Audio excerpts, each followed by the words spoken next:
A primeira sensação minha em Santos, quando desci do carro que meu pai nos trouxe em 1960, eu vou contar, era um Jeep.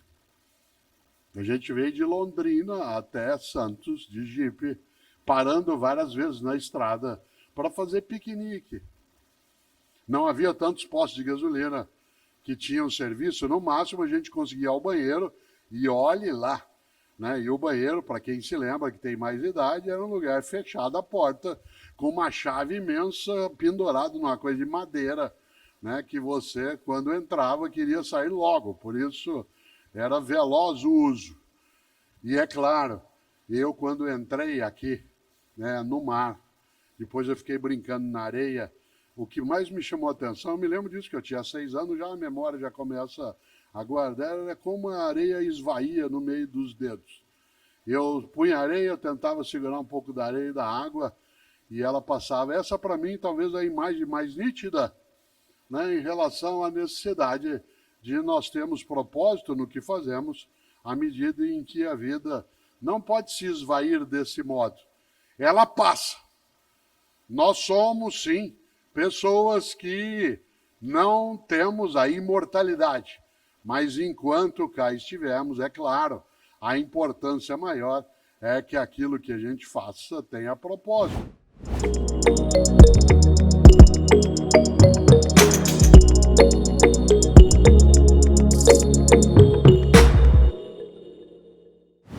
Por isso, eu vou perguntar de novo, como é que você ganha a vida? Trazendo aí de novo, Marcos, capítulo 8.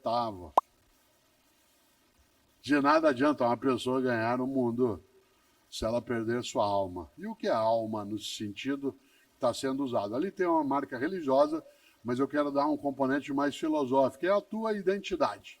Isto é, a tua autenticidade, a tua veracidade. Quem sou eu? O que sou eu enquanto vivo? Leandro Carnal e eu temos um livro chamado Viver a que se destina, em que eu relato uma história que meus pais eram muito peritos em fazê-lo comigo. Porque às vezes quando brigavam comigo eu dizia assim para eles, eu não pedi para nascer. Aí eles respondiam de modo muito inteligente, nem nós. E se a gente fosse recuando, eu ouvi meus avós dizer, nem nós, nem nós, nem nós. Como nós não pedimos, cá estamos. A gente não pode ter uma vida desgraçada, da qual se ausente a graça, isto é, o cuidado, a proteção.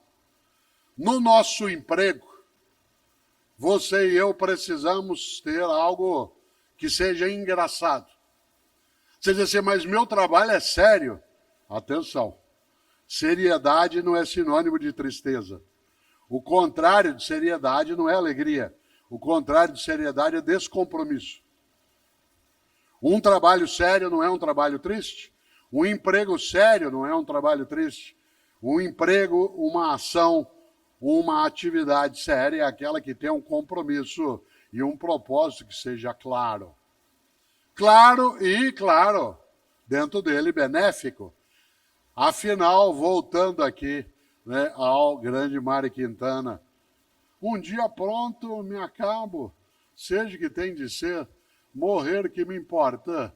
O diabo é deixar de viver, e esse deixar de viver, ele aparece quando eu vou vivendo de modo robótico, automático, não estou sendo capaz de levar aquilo que é importante que eu faça de um modo pensado, autoral.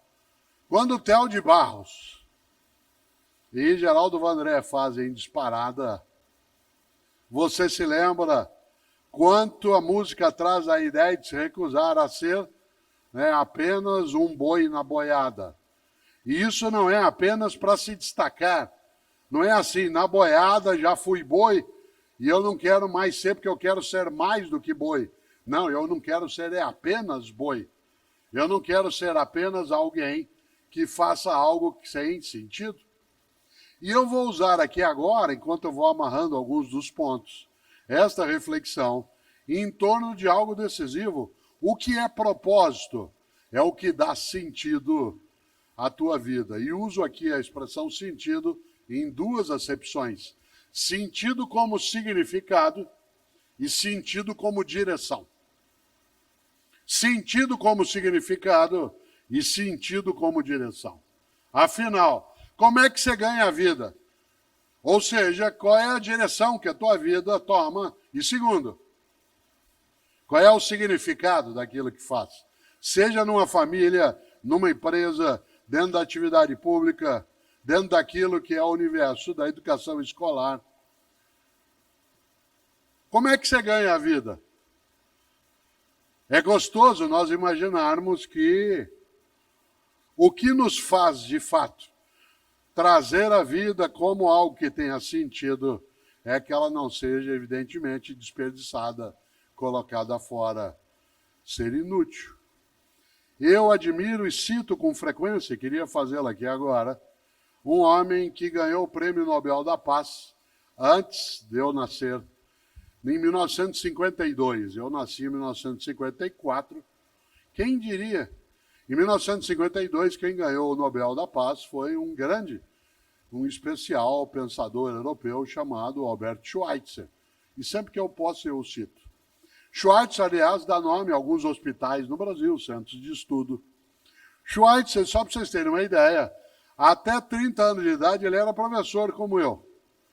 Era músico, era pastor em alguns momentos, mas era professor como eu sou. E aos 30 anos de idade, Schweitzer achou que era pouco ser pastor, professor, músico. E ele decidiu que ele tinha que ter um propósito que o levasse além do que ele estava.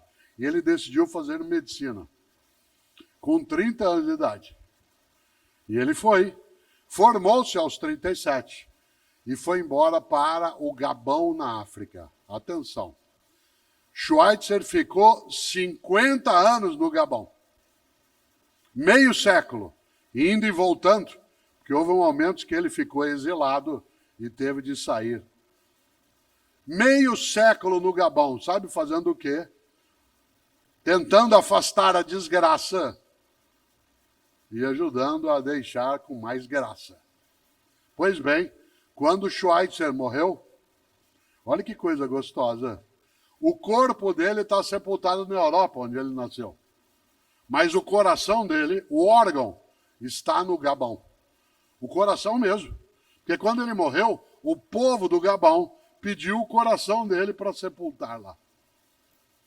Schweitzer disse um dia, e essa é uma das frases que eu coloco mais no mundo digital e nos ajuda a pensar. Schweitzer disse, a tragédia não é quando uma pessoa morre. A tragédia é aquilo que morre dentro de uma pessoa enquanto ela ainda está viva. Olha só, a tragédia não é quando uma pessoa morre. A tragédia é aquilo que morre dentro de uma pessoa enquanto ela ainda está viva. E o que não pode morrer? A esperança, a dignidade, o propósito,